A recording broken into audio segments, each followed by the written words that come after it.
ونستغفره ونؤمن به ونتوكل عليه ونعوذ بالله من شرور أنفسنا ومن سيئات أعمالنا من يهده الله فلا مضل له ومن يضلله فلا هادي له ونشهد أن لا إله إلا الله وحده لا شريك له ونشهد أن سيدنا وسندنا ونبينا ومولانا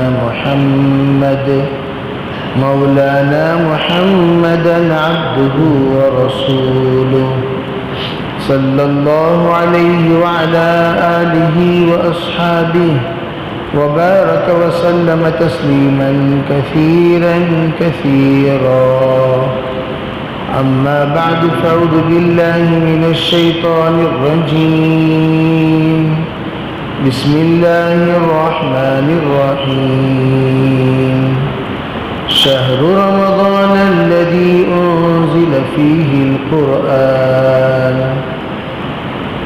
وقال النبي صلى الله عليه وسلم الصوم جنة وقال عليه الصلاة والسلام إن الله سبحانه وتعالى يقول الصوم لي وأنا أجزي به اللهم أيدنا بتأييدك اللهم أيدنا بتأييدك اللهم أيدنا بتأييدك يا رب العالمين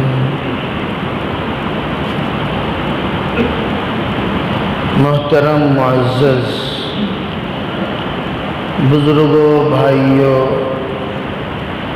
عزیز نوجوانوں، اس وقت میں ہم لوگ بڑے خوش نصیب ہیں کہ اللہ تعالیٰ نے ہمیں رمضان المبارک کا پہلا جمعہ روزے کی حالت میں صحت کے ساتھ پڑھنے کی توفیق عطا فرمائی،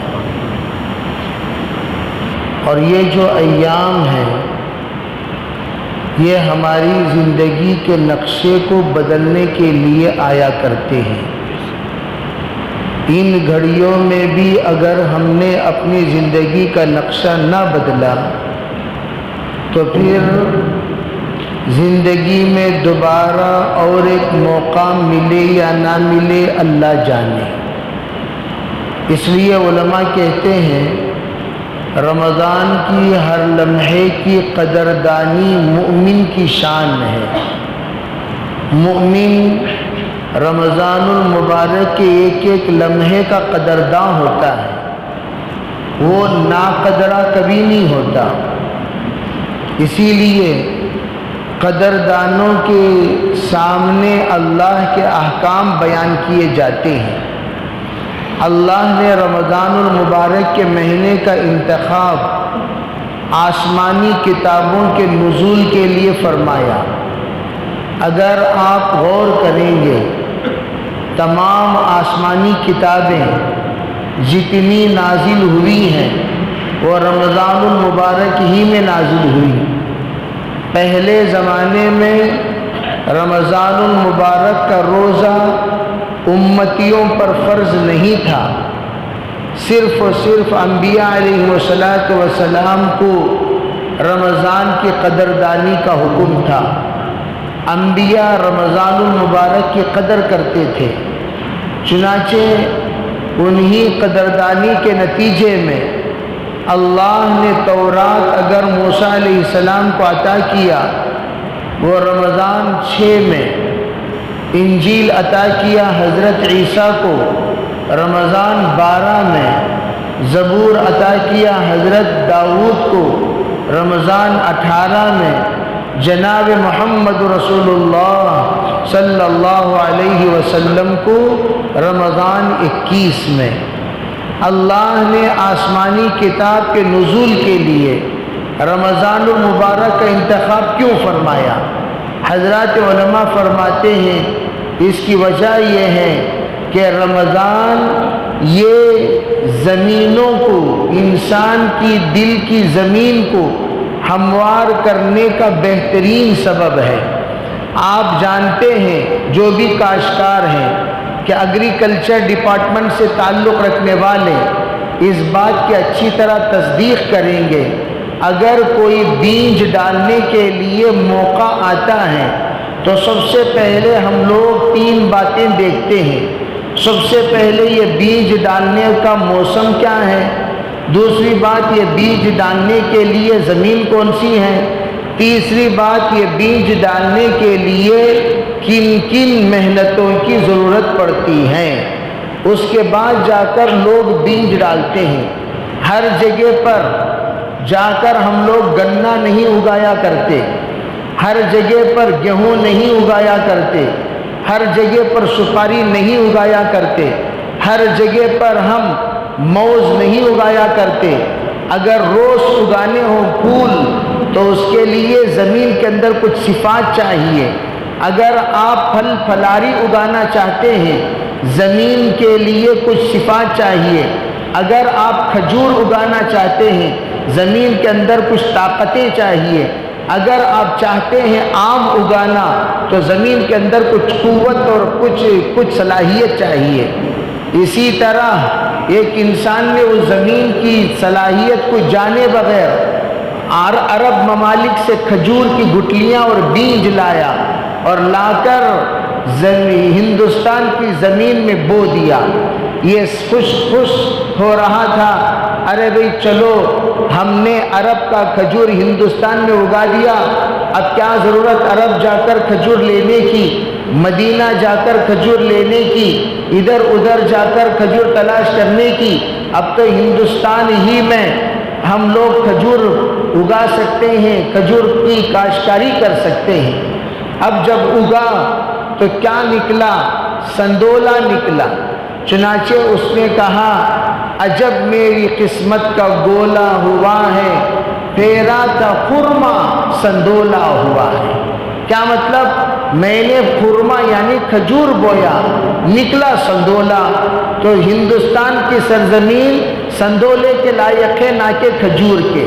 اللہ رب العزت نے اسی طرح سیب وغیرہ اگانے کے لیے کشمیر کی زمین کو قبول کیا، اخروٹ اور بادام اگانے کے لیے کشمیر کی زمین کو قبول کیا۔ اللہ نے وہاں کی جو صلاحیت دی ہے وہ یہاں کی زمین میں نہیں ہے، یہاں جو صلاحیت ہے وہ دیگر بنجر زمینوں میں نہیں ہے۔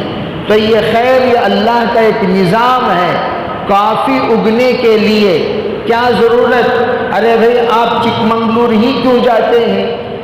یمن میں سب سے پہلے کافی اگانے کے لیے یمن سے ایک بزرگ باقاعدہ وہاں سے بیج لے کر چکمنگلور کی سرزمین پر بو کر ٹیسٹ کیا۔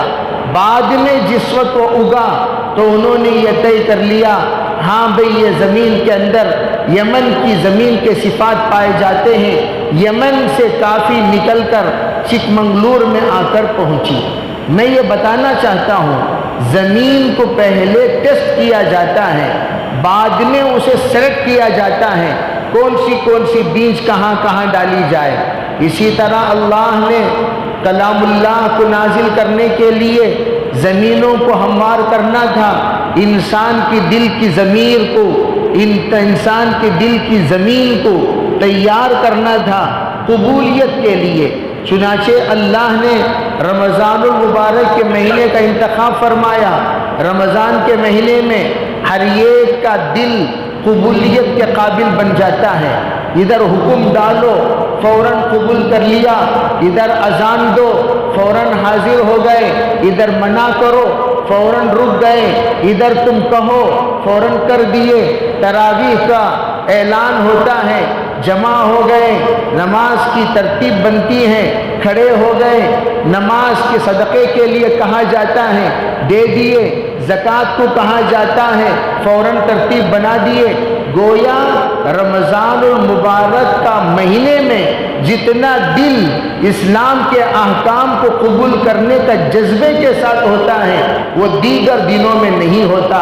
یہی ترتیب دیگر زمانے میں بھی تھی، اسی لیے اللہ نے حضرت موسیٰ علیہ السلام کو تورات دینے کے لیے اسی مہینے کا انتخاب فرمایا، حضرت عیسیٰ علیہ السلام کو انجیل دینے کے لیے اسی مہینے کا انتخاب فرمایا، حضرت داؤد کو زبور دینے کے لیے اسی مہینے کا انتخاب فرمایا، خود جناب محمد رسول اللہ صلی اللہ علیہ وسلم کو قرآن دینے کے لیے اسی ماہ کا انتخاب کیا۔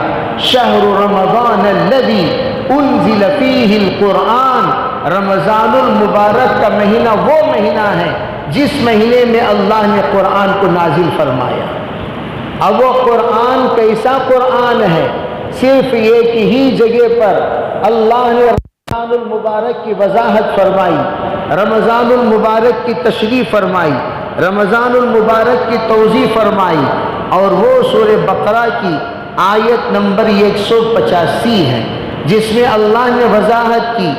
اللہ نے رمضان المبارک میں قرآن پاک کو نازل فرمایا، پھر کیا کہا؟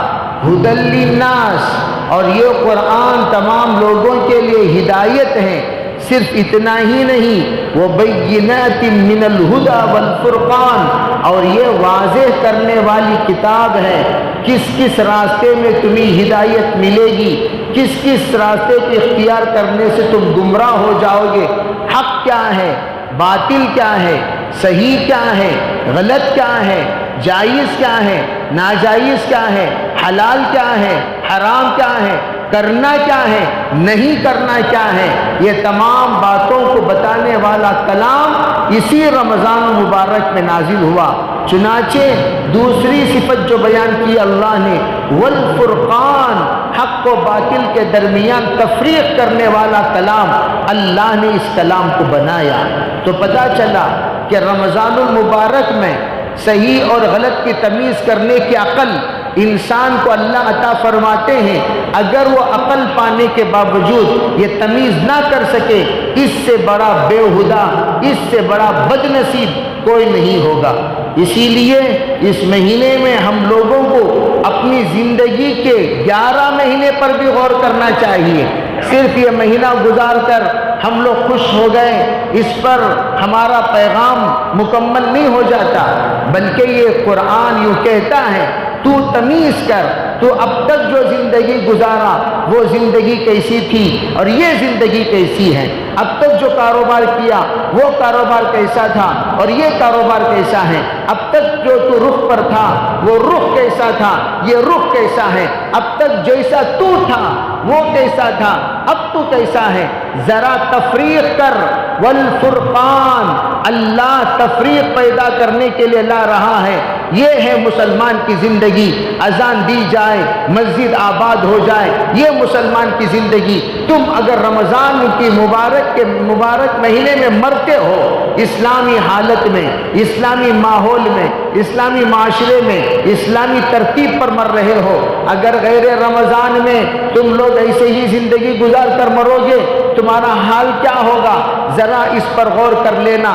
والفرقان، اسی کو اللہ رب العزت نے اشارہ فرمایا۔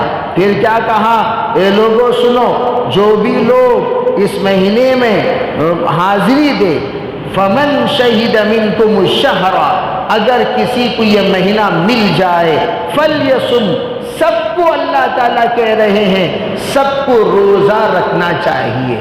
رمضان المبارک کا مہینہ آ جائے تو سب کو روزہ رکھنا چاہیے۔ صوموا برؤیتہ وافطروا برؤیتہ، رمضان المبارک کا روزہ اگر رکھنا ہے تو قرآن دیکھ اور حدیث پاک میں حضور نے حکم دیا کہ چاند دیکھ کر روزہ رکھا کرو، چاند دیکھ کر روزہ توڑا کرو، افطار کیا کرو۔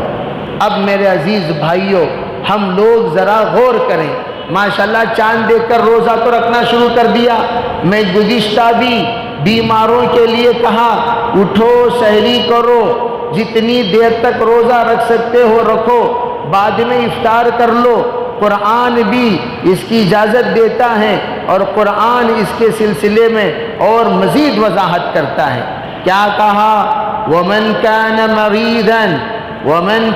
مَرِيضًا او علی سفر فعدۃ من ایام اخر، اگر تم میں سے کوئی بیمار ہو یا سفر میں ہو تو اس کے دیگر دنوں میں ان روزوں کو پورا کر لے، قضا کر لے۔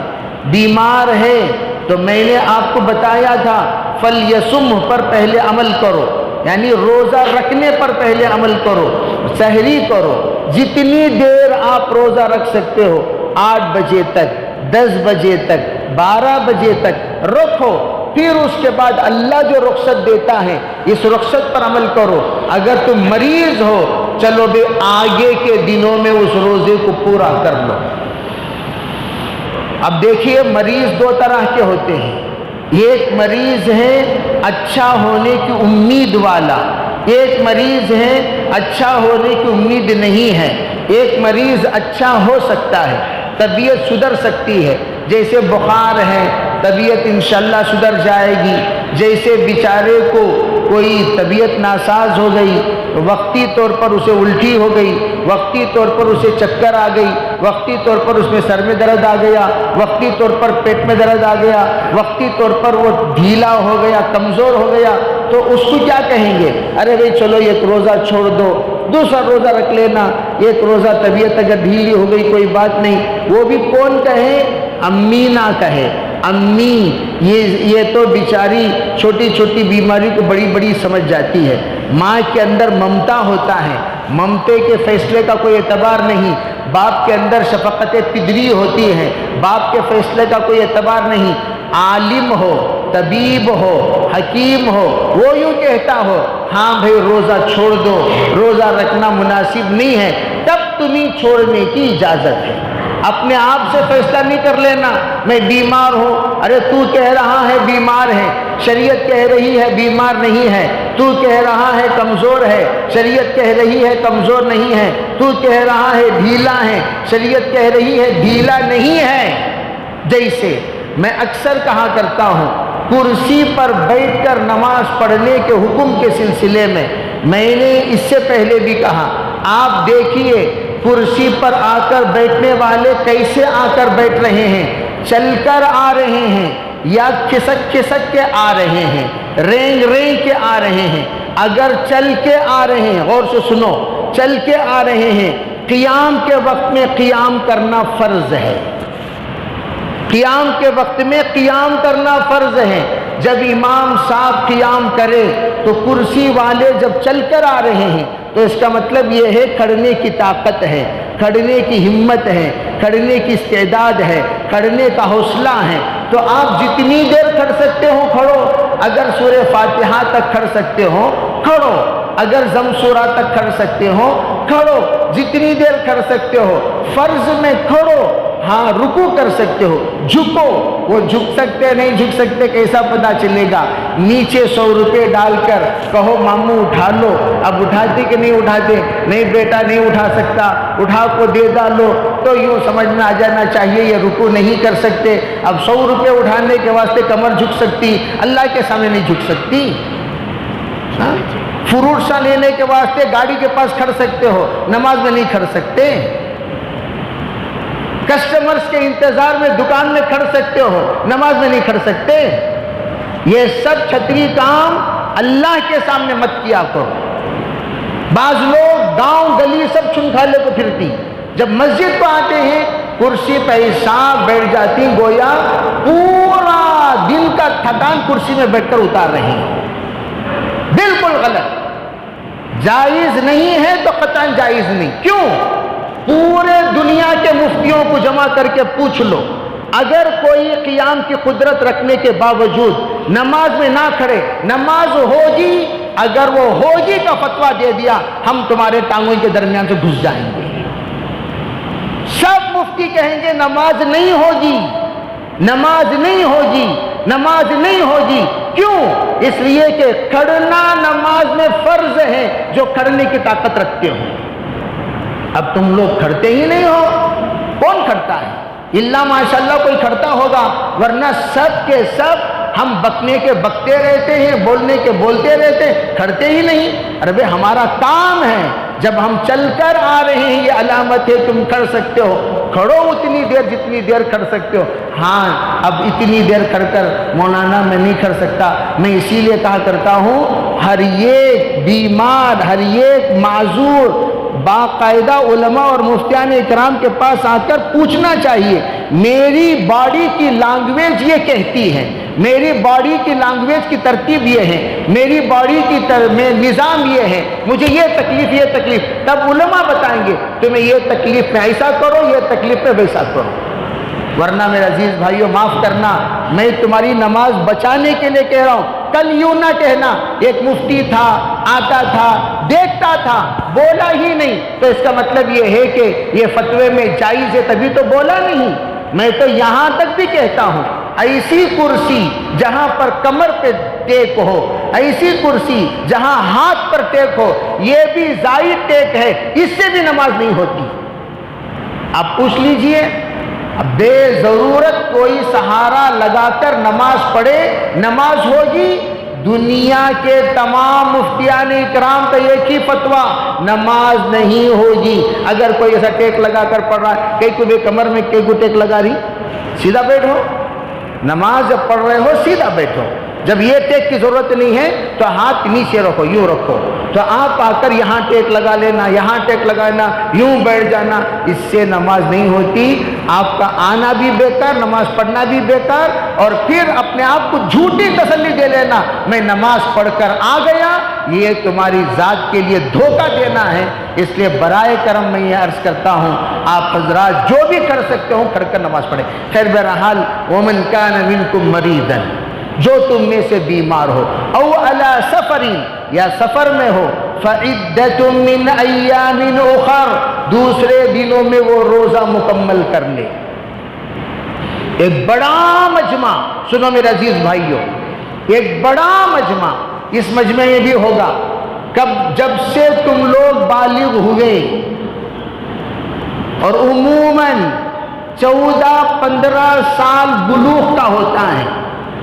کون بھی 16 سال 17 سال 18 سال میں بہت کم، ریئرلی ایسے بالغ ہوتے ہیں، ورنہ 15 سال میں سب بالغ ہو جاتے ہیں. آپ لوگ پورا اپنی اپنی کاپی نکال کر رمضان المبارک کے مہینے میں اللہ کو حاضر و ناظر مان کر شرافت سے حساب لگاؤ. تو بار امی نے پوچھا امی یا تم خود جانتے ہو، اتنا بے ہوش تو نہیں ہو، ہوش میں ہو تو تم خود جانتے ہو کتنے روزے رکھتے تھے، کتنے روزے رکھ کر پانی پیتے تھے. نوجوانوں کا ایک بڑا طبقہ ہلو جانا، کرکٹ کھیلنا، کون بھی نہیں دیکھ سکا، پانی پی لگ بھاگ جانا. پھر بھی افطاری کے دسترخوان میں ایسا سکا منہ لے لوگ بیٹھتی، اس سے بڑا روزے دار کائنات میں کوئی نہیں. پورے پٹے جوساں پیلے کو دن بھر، وہ بھی کہاں جاتے ہیں؟ بھیڑواڑے میں. بھیڑواڑے میں تو کوئی پوچھتا نہیں. جیسے ہم نے کہا مسلمانوں کے علاقوں میں ہوٹلیں بند کرو، رمضان میں قطعاً کوئی ہوٹل مسلمانوں کے علاقے میں کھلا نہیں رہنا چاہیے. کھلا ہے تو وہ چائنی بیچ رہا ہے، شراب بیچ رہا ہے. شراب بیچنا جیسا گناہ ہے کبیرہ، ویسے چائے بیچنا مسلمانوں کے علاقے میں دن میں گناہ ہے کبیرہ. جیسے خنزیر کا گوشت بیچنا گناہ ہے کبیرہ. چاہے آپ بکری کا گوشت یا گوشت، میں نے کہا آپ کو پکا کر لینے کی چیزیں، پکانے کی چیزیں دن بھر آپ خریدو، کوئی حرج نہیں. جیسے سبزیاں ہیں، گوشت ہے، خریدو، کوئی حرج نہیں. لیکن کھانا بیچ رہا ہے، کوئی کھانا بیچ رہا ہے، یہ ایسا ہی ہے گویا خنزیر کا گوشت بیچ رہا ہے. دونوں کے حرام میں کوئی فرق نہیں. جیسے سنگین جرم یہ ہے، اسی طرح کا سنگین جرم وہ بھی ہے. جتنا بڑا گناہ یہ ہے اتنا ہی بڑا گناہ وہ ہے. جتنا بڑا گناہ شراب ہے اتنے ہی بڑا گناہ روزے کی حالت میں مسلمان کو چائے پلانے کا ہے. اور ہم لوگ کہاں مولانا ویسا بول رہا نہیں، ویسا بولتے ہیں، پھر کیسا بولتے ہیں بھائی؟ حرام کو کیا آلٹریشن کر کو بولتی ہیں کیا؟ حرام کو حرام بولیں گے، حلال کو حلال بولیں گے، صحیح کو صحیح بولیں گے، غلط کو غلط بولیں گے. والفرقان وبینات من الہدی والفرقان. رمضان آیا ہی صحیح کو صحیح بتانے کے لیے، غلط کو غلط بتانے کے لیے. آلٹریشن کرنے کے لیے رمضان نہیں آیا. جب رمضان المبارک کا مہینہ آلٹریشن کرنے نہیں آیا، ہم کون ہوتے ہیں آلٹریشن کرنے والے، یہ بتائیے. تو اس لیے میں ادباً آپ سے کہہ رہا ہوں، ادباً یہ تمام چیزوں پر، اور ہمارے جتنے نوجوان ہیں کہاں جوش دکھانا وہاں جوش دکھاتے نہیں. جہاں جوش دکھانا وہاں جوش دکھاتے نہیں. جہاں کو اسے بولو جی کہ تو کیا مولانا تمہیں ایسا بولا لینا، یہاں ہم نہ پاسا کو جوش دکھاتے. اب یہاں جوش دکھاؤ گے تم ابو جہل کے نسل میں آ جاؤ گے، یہاں آ کر جوش دکھاؤ گے ابو لہب کے نسل میں آ جاؤ گے، یہاں آ کر جوش دکھاؤ گے عتبہ شیبہ کے نسل. کیوں؟ حق کے سامنے جوش دکھانا یہ ایسا ہی ہے جیسے سرکار کے سامنے ابو جہل اور ابو لہب عتبہ اور شیبہ کا جوش دکھانا. باطل کے سامنے کھڑے ہو کر جوش دکھاؤ گے تم عمار کی طرح بن جاؤ گے، بلال کی طرح بن جاؤ گے. تم لوگوں کا مقام عمار و یاسر کی طرح ہو جائے گا، ابو بکر و عمر کی طرح ہو جائے گا. کیوں؟ تم نے باطل کے مقابلے میں اپنا جوش دکھایا، باطل کے مقابلے میں اپنا ہوش دکھایا، باطل کے مقابلے میں اپنی طاقت بتائی، باطل کے مقابلے میں اپنی ہمت بتائی. تب جا کر تم لوگ حق کے سامنے کھڑے ہونے والے بن جاؤ گے. اگر یہاں آ کر پوچھ رہے ہو کیا مولانا، تو اس کا مطلب تم لوگ ابو جہل کے نسلوں میں تشریف لائے ہو.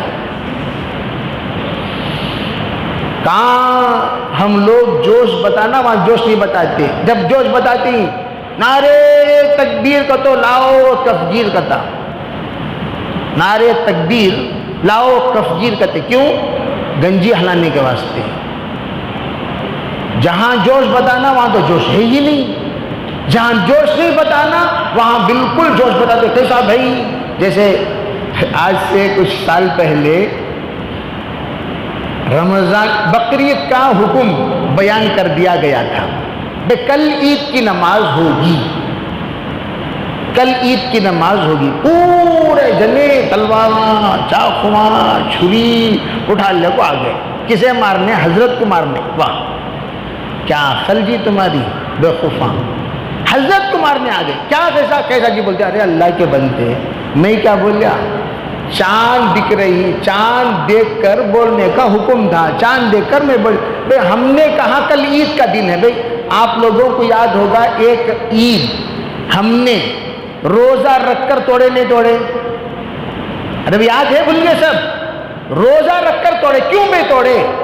کیوں توڑے؟ چاند کیا ہمارے چچا کے گھر سے نکلتا سو کیا وہ نہیں ہمارے ماموں کے گھر سے چتو بھائی نہیں نکلا پوچھنے کے واسطے؟ ارے بھائی وہ اللہ کی قدرت ہے، جو دیکھے وہ لوگ جس وقت میں گواہی دینا تھا نہیں دیے، تو دوسرے دن اطلاع ملی، علماء کے سامنے بات آئی. علماء ارے رے رے رے کہیں کچھ نہیں بولے، کل رات کو اعلان کر ڈالا دینا.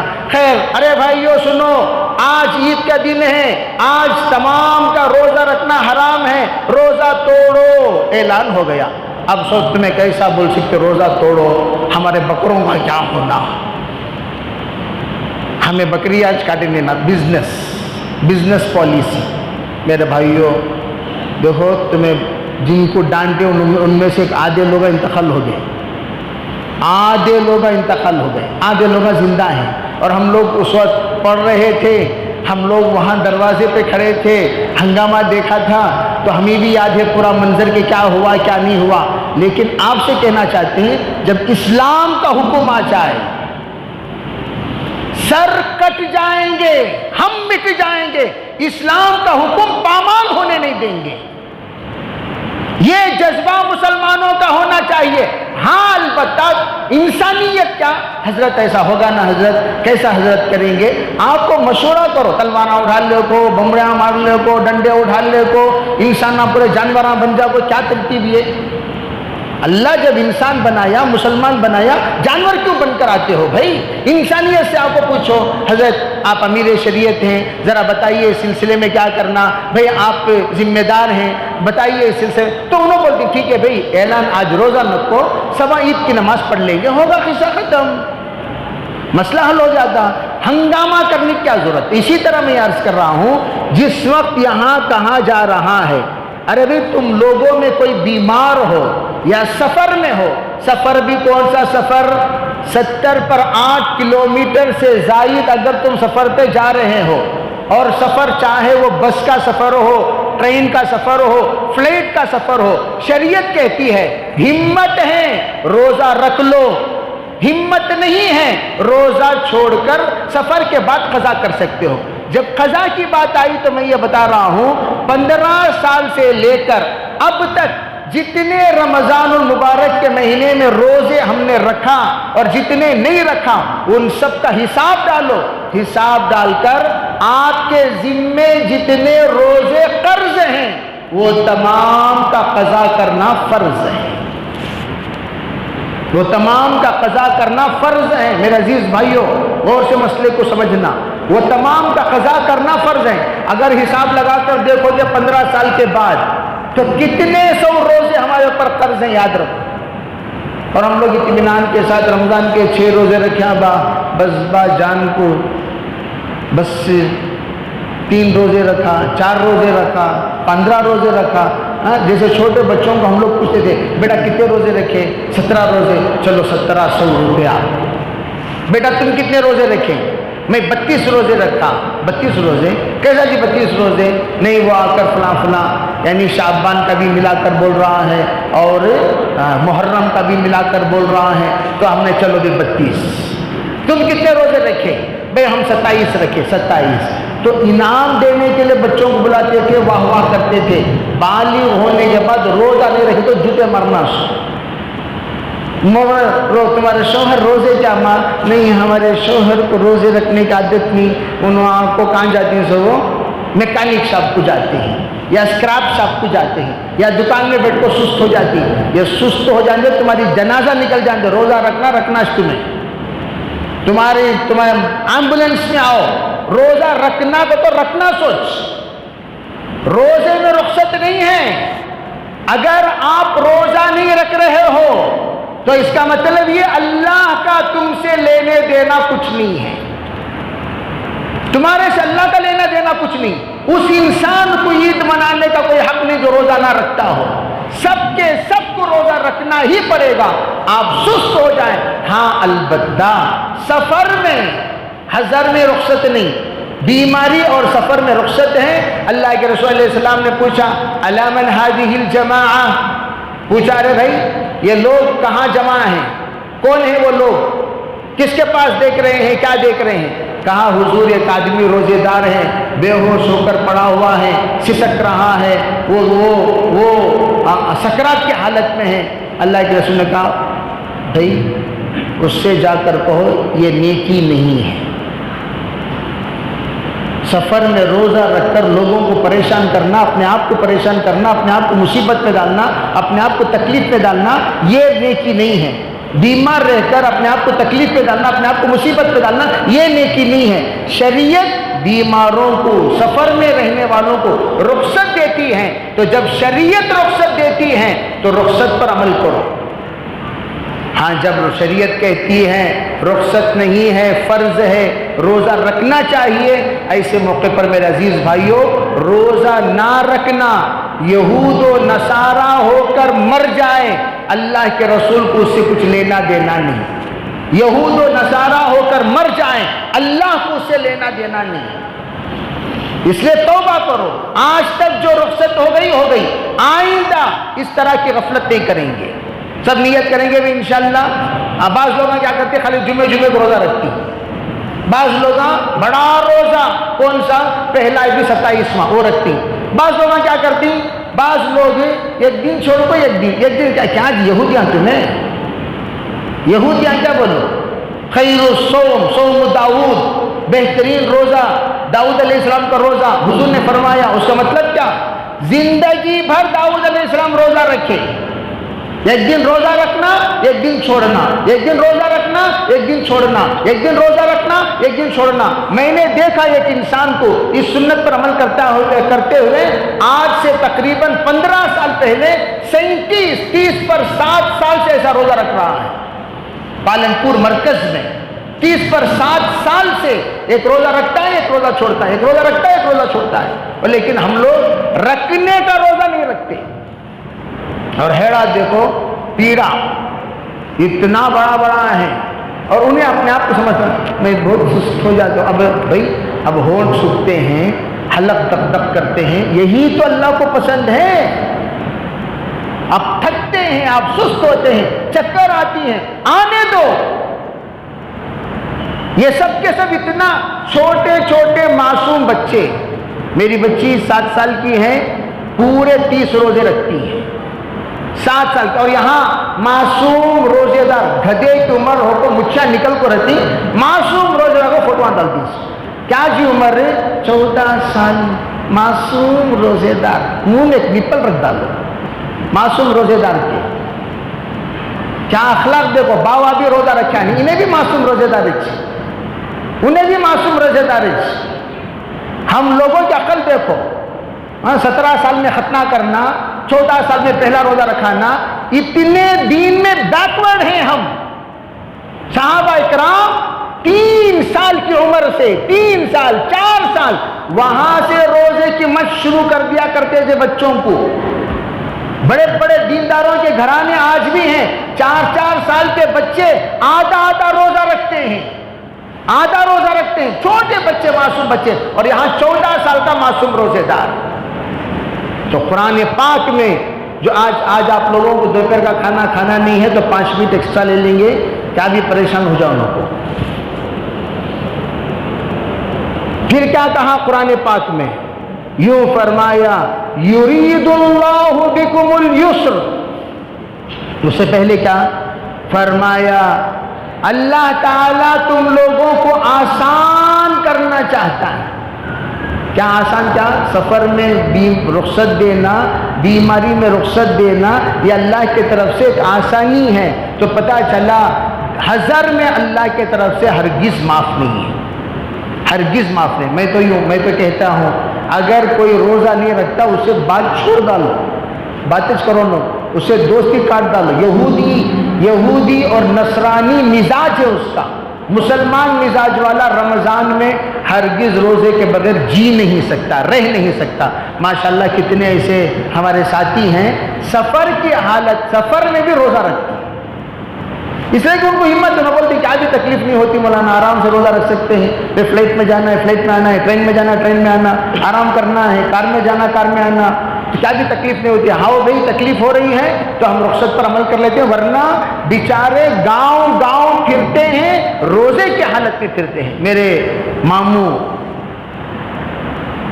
سسرے اللہ ان کی مغفرت فرمائے, درجات بلند فرمائے, 27ویں روزے میں وہ جماعت کو افطاری کا ساز و سامان دینے کے لیے 2 ویلر میں جا رہے تھے. آج سے تقریباً میرے خیال سے 2004 کی بات پہ بول رہا ہوں. جا رہے تھے, جاتے جاتے ایک حادثہ ہوا, اور حادثہ ہونے کے بعد بیچارے نیچے گرے, پتھر پر چوٹ لگی سر کو, اور بے ہوشی کا عالم ہو گیا ان کا.